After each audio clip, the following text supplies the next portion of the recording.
श्री कृष्ण गोविंद हरि मुरारी, हे नाथ नारायण वासुदेव। श्री कृष्ण गोविंद हरि मुरारी, हे नाथ नारायण वासुदेव। ओम नमो भगवते वासुदेवाय। ओम नमो भगवते वासुदेवाय। कृष्णाय वासुदेवाय हरये परमात्मने प्रणतक्लेशनाशाय गोविन्दाय नमो नमः। सच्चिदानन्दरूपाय विश्वोत्पत्त्यादिहेतवे तापत्रयविनाशाय श्रीकृष्णाय वयं नमः।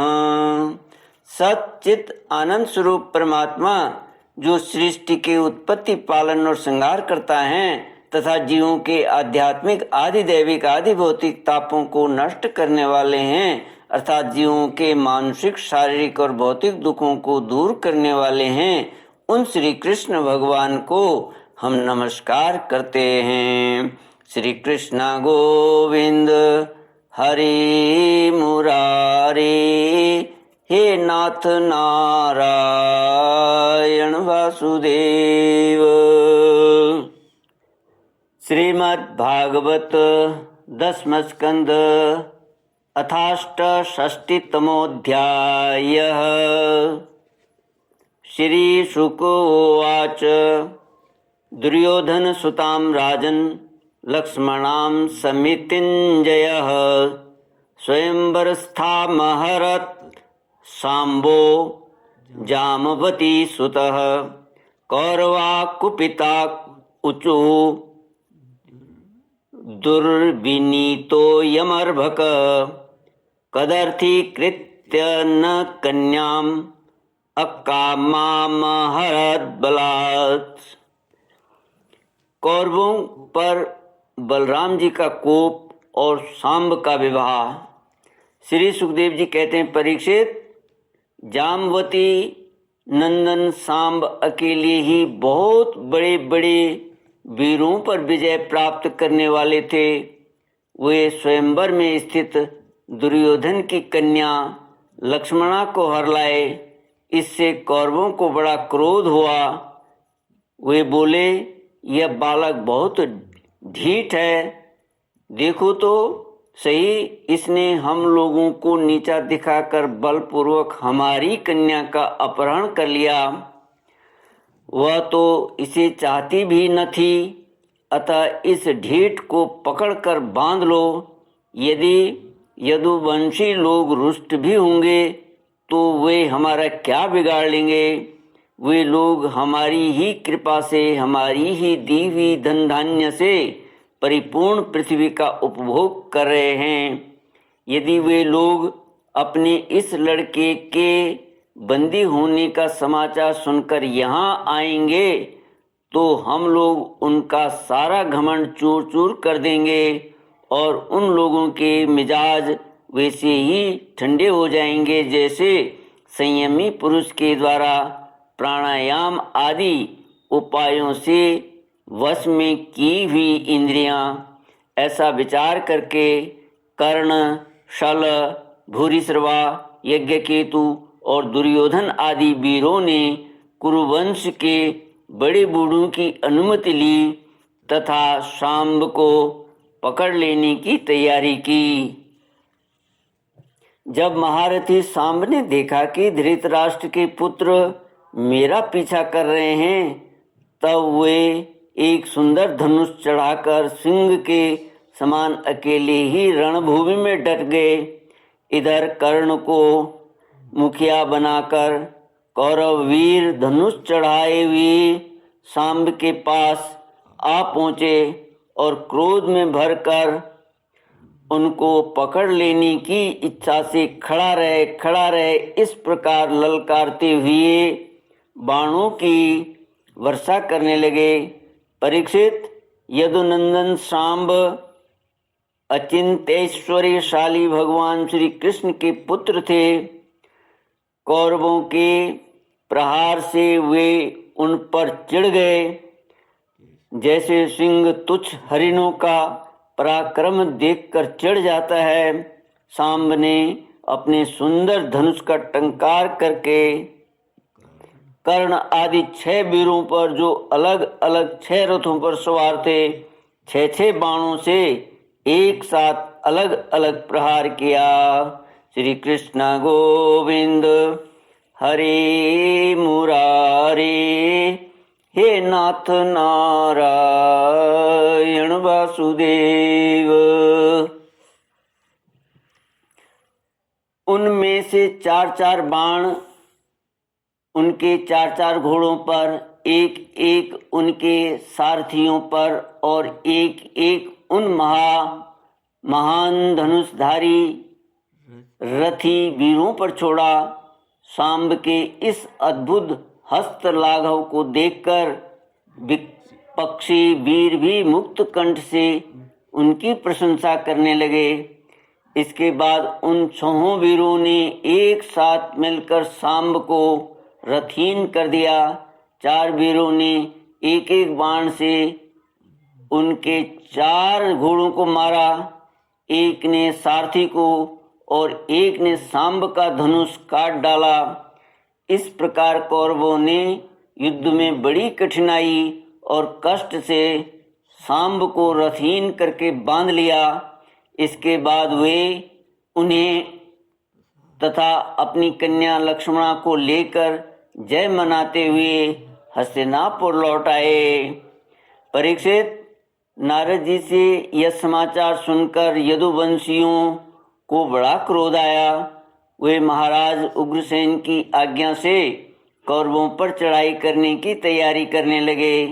बलराम जी कलह प्रधान कलयुग के सारे पाप ताप को मिटाने वाले हैं। उन्होंने कुरुवंशियों और यदुवंशियों के लड़ाई झगड़े को ठीक न समझा। यद्यपि यदुवंशी अपनी तैयारी पूरी कर चुके थे, फिर भी उन्होंने उन्हें शांत कर दिया और स्वयं सूर्य के समान तेजस्वी रथ पर सवार होकर हस्तिनापुर गए। उनके साथ कुछ ब्राह्मण और यदुवंश के बड़े बूढ़े भी गए। उनके बीच में बलराम जी की ऐसी शोभा हो रही थी मानो चंद्रमा ग्रहों से घिरे हुए हों। हस्तिनापुर पहुंचकर बलराम जी नगर के बाहर एक उपवन में ठहर गए और कौरव लोग क्या करना चाहते हैं इस बात का पता लगाने के लिए उन्होंने उद्धव जी को धृतराष्ट्र के पास भेजा। श्री कृष्ण गोविंद हरे मुरारे, हे नाथ नारायण वासुदेव। उद्धव जी ने कौरवों की सभा में जाकर धृतराष्ट्र, भीष्म पितामह, द्रोणाचार्य, वाहलीक और दुर्योधन की विधि पूर्वक अभ्यर्थना वंदना की और निवेदन किया कि बलराम जी पधारे हैं। अपने परम हितैषी और प्रियतम बलराम जी का आगमन सुनकर कौरवों की प्रसन्नता की सीमा न रही। वे उद्धव जी का विधि पूर्वक सत्कार करके अपने हाथों में मांगलिक सामग्री लेकर बलराम जी की अगवानी करने चले। फिर अपनी अपनी अवस्था और संबंध के अनुसार सब लोग बलराम जी से मिले तथा उनके सत्कार के लिए उन्हें गौ अर्पण की एवं अर्घ्य प्रदान किया। उनमें जो लोग भगवान बलराम जी का प्रभाव जानते थे उन्होंने सिर झुकाकर उन्हें प्रणाम किया। तदनंतर उन लोगों ने परस्पर एक दूसरे का कुशल मंगल पूछा और यह सुनकर कि सब भाई बंधु सकुशल हैं, बलराम जी ने बड़ी धीरता और गंभीरता के साथ यह बात कही। सर्वसमर्थ राजाधिराज महाराज उग्रसेन ने तुम लोगों को एक आज्ञा दी है, उसे तुम लोग एकाग्रता और सावधानी के साथ सुनो और अविलंब उसका पालन करो। उग्रसेन जी ने कहा है, हम जानते हैं कि तुम लोगों ने कईयों ने मिलकर अधर्म से अकेले धर्मात्मा सांब को हरा दिया और बंदी कर लिया है। यह सब हम इसलिए सह लेते हैं कि हम संबंधियों में परस्पर फूट न पड़े, एकता बनी रहे। अतः अब झगड़ा मत बढ़ाओ, सांब को उसकी नववधू के साथ हमारे पास भेज दो। परीक्षित, बलराम जी की वाणी वीरता, शूरता और बल पौरुष के उत्कर्ष से परिपूर्ण और उनकी शक्ति के अनुरूप थी। यह बात सुनकर कुरुवंशी क्रोध से तिल मिला उठे। वे कहने लगे, ओहो, यह तो बड़े आश्चर्य की बात है। सचमुच काल की चाल को कोई टाल नहीं सकता। तभी तो आज पैरों की जूती उस सिर पर चढ़ना चाहती है जो श्रेष्ठ मुकुट से सुशोभित है। इन यदुवंशियों के साथ किसी प्रकार हम लोगों ने विवाह संबंध कर लिया। ये हमारे साथ सोने बैठने और एक पंक्ति में खाने लगे। हम लोगों ने ही इन्हें राज सिंहासन देकर राजा बनाया और अपने बराबर बना लिया। ये यदुवंशी चंवर, पंखा, शंख, श्वेत छत्र, मुकुट, राज सिंहासन और राजोचित सैया का उपभोग कर इसलिए कर रहे हैं कि हमने जानबूझकर इस विषय में उपेक्षा कर रखी है। बस अब हो चुका। यदुवंशियों के पास अब राज चिन्ह रहने की आवश्यकता नहीं। उन्हें उनसे छीन लेना चाहिए। जैसे सांप को दूध पिलाने वाले के लिए ही घातक है, वैसे ही हमारे दिए हुए राज चिन्हों को लेकर ये यदुवंशी हमसे ही विपरीत हो रहे हैं। देखो तो भला, हमारे ही कृपा प्रसाद से तो इनकी बढ़ती हुई, और अब ये निर्लज्ज होकर हम ही पर हुक्म चलाने चले हैं। शोक है। जैसे सिंह का ग्रास कभी भेड़ा नहीं छीन सकता, वैसे ही यदि भीष्म, द्रोण, अर्जुन आदि कौरव वीर जानबूझकर न छोड़ दें, न दे दें, तो स्वयं देवराज इंद्र भी किसी वस्तु का उपयोग कैसे कर सकते हैं।